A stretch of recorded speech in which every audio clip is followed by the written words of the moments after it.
दोस्तों इस वक्त मेरे हाथ में एक किताब है जिसका नाम आउटलायर है और आउटलायर जो है वो मैल्कम ग्लैडवेल ने लिखी है। It's a fantastic book. Outlier से मुराद क्या है?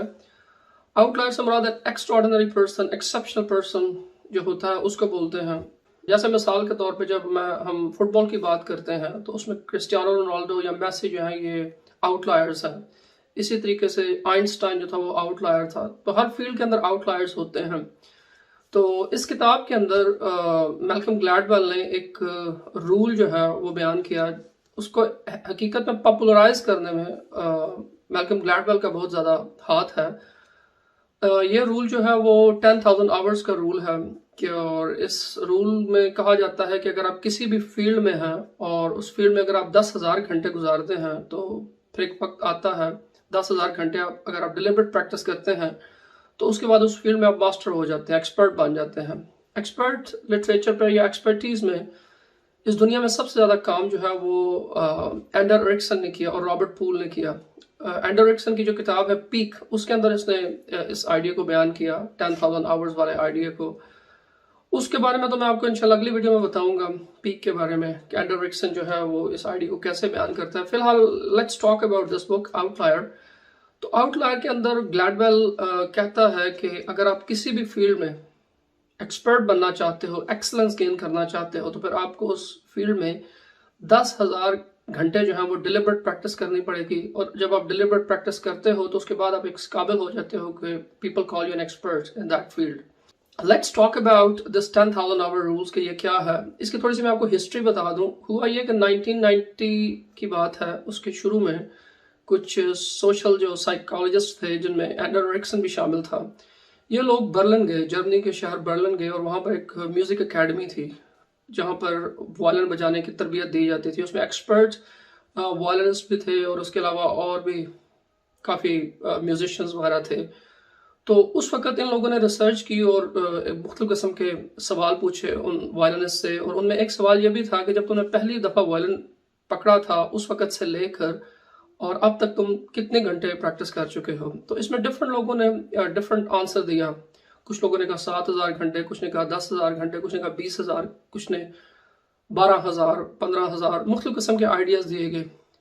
तो फिर बहुत सारी रिसर्च के बाद एंडर एरिक्सन और इसके जो कॉलीग्स थे वो इस नतीजे पर पहुंचे कि अगर कोई भी बंदा किसी भी फील्ड में 10,000 घंटे प्रैक्टिस कर ले तो उस फील्ड में एक्सपर्ट बन जाता है। उस आइडिया को जो प्रेजेंट है वो तो एंडर एरिक्सन ने किया, मगर उसको पॉपुलराइज करवाने में मैल्कम ग्लैडवेल की जो ये बुक है आउटलायर्स, इसका बहुत बड़ा हाथ है। और उसमें आगे जब ये रिसर्च चली तो उसमें यह भी कहा गया कि इनमें से कोई भी शख्स जो था वो नेचुरली टैलेंटेड नहीं था।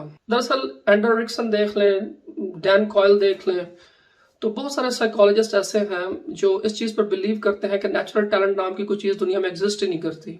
जब भी हम किसी काम में एफर्ट करते हैं, प्रैक्टिस करते हैं, तो हम बेहतर होते चले जाते हैं। और मैं खुद भी इस चीज़ पर बिलीव करता हूँ कि इस दुनिया के अंदर टैलेंट नाम की कोई चीज़ नहीं होती। जब भी हम किसी भी काम में डिलिबरेट प्रैक्टिस करते हैं, एक शौरी कोशिश करते हैं, मेहनत करते हैं, जद्दोजहद करते हैं, तो उसमें हम कामयाब हो जाते हैं।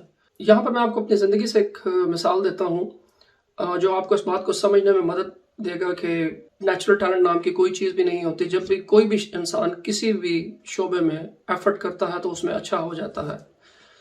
मेरी ज़िंदगी में एक ऐसा वक्त था कि जब मैं कागज़ पर लिखा करता था और कागज़ पर लिखते लिखते फिर मैं टाइप करवाने के लिए जाया करता था। तो मैंने देखा कि जिस लड़के से मैं टाइप करवाता हूँ वो एक अनपढ़ सा लड़का था और वो बड़ी तेज़ी से टाइप करता था। मैं बोलता चला जाता था और वो टाइप करता चला जाता था। तो मैंने सोचा कि अगर ये कर सकता है तो मैं क्यों नहीं कर सकता। तो मैंने, अब मेरे एक दोस्त हैं ज़फ़र मोहसिन साहब, आजकल इंग्लैंड में होते हैं, तो उनसे मैंने सॉफ्टवेयर लिया इन पेज का और मैंने टाइपिंग करना सीखी, शुरू कर दिया आहिस्ता। तो मैं रोज़ाना आधा घंटा पौना घंटा जो टाइम मिलता उसमें उर्दू टाइपिंग करता रहता। और अब अगर आप मेरी टाइपिंग स्पीड देखें तो वो तकरीबन इंग्लिश, अगर आप उर्दू बोलते चले जाएं तो मैं तेज़ी के साथ जो है वो उर्दू लिखता चला जाऊँगा। अब बोलते चले जाएँ उर्दू और मैं उसको आसानी से लिखता चला जाऊँगा। मेरी स्पीड उर्दू लिखने की इतनी अच्छी हो चुकी है। इसी तरीके से वीडियो बनाने के काम को देख लें।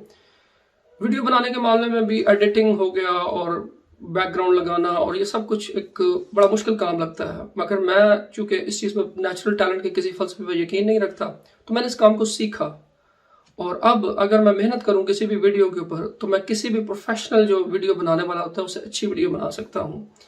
تو یہ سارے کے سارے کام جو میں نے اپنی زندگی میں کیے یا کر رہا ہوں اور کرتا چلا جا رہا ہوں، اس کے پیچھے صرف اور صرف ایک ہی کنوکشن ہے، ایک ہی فیتھ ہے کہ اگر انسان کسی بھی کام کا ارادہ کرے تو وہ کام ہو جاتا ہے۔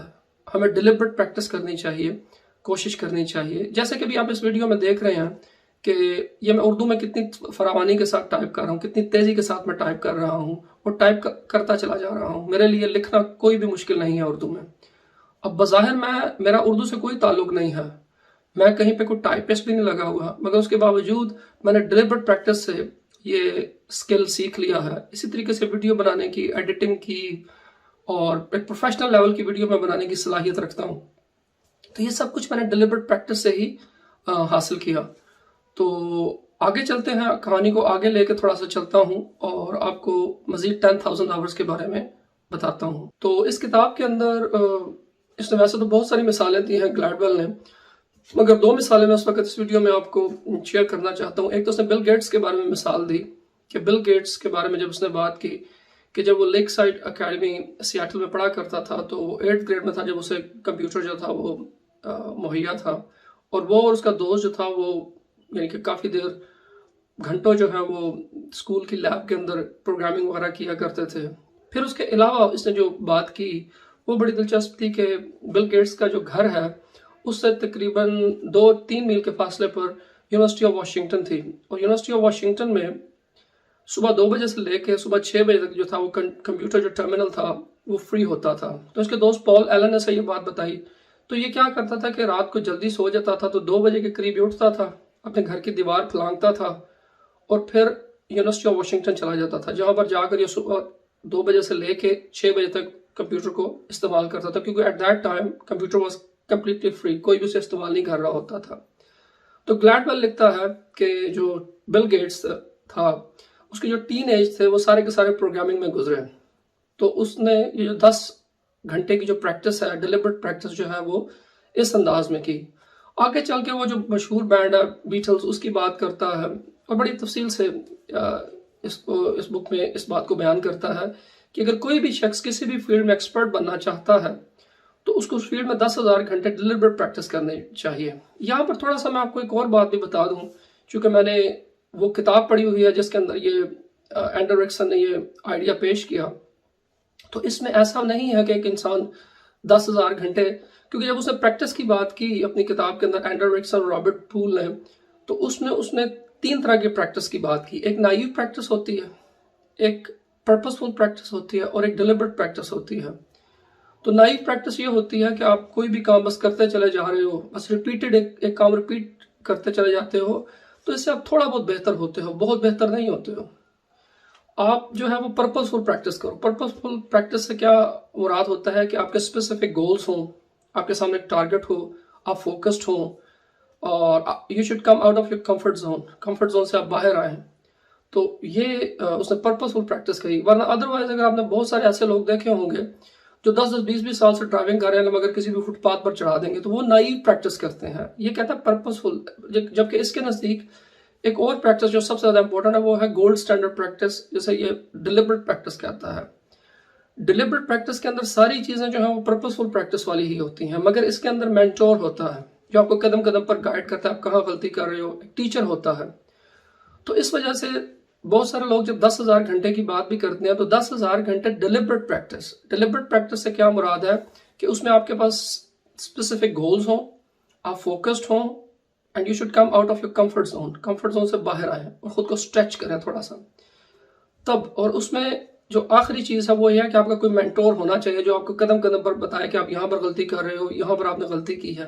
تو اس طریقے سے ایسا نہیں ہے کہ کوئی بھی انسان کسی بھی فیلڈ میں 10,000 گھنٹے گزارے گا تو ایکسپرٹ بنے گا۔ وہی ایکسپرٹ بنے گا جو ریفلیکٹ کرے گا، جو دیکھے گا میں کہاں غلطی کر رہا ہوں، جو دیکھے گا کہ میں اس غلطی کو کیسے صحیح کر سکتا ہوں۔ تو اس طرح کی پریکٹس کی اینڈرو ریکسن نے بات کی۔ تو آئی ہوپ کہ آپ کو یہ ویڈیو پسند آئی ہوگی اور آپ کو یہ بات سمجھنے میں مدد ملی ہوگی کہ کسی بھی فیلڈ میں کامیاب ہونے کے لیے آپ کو 10,000 گھنٹے ڈیلیبریٹ پریکٹس کرنی پڑتی ہے، اور ڈیلیبریٹ پریکٹس کرنے کے بعد ہی آپ اس قابل ہوتے ہیں کہ آپ کسی بھی فیلڈ میں نمایاں مقام حاصل کر سکیں۔ Thank you very much, that's all for today.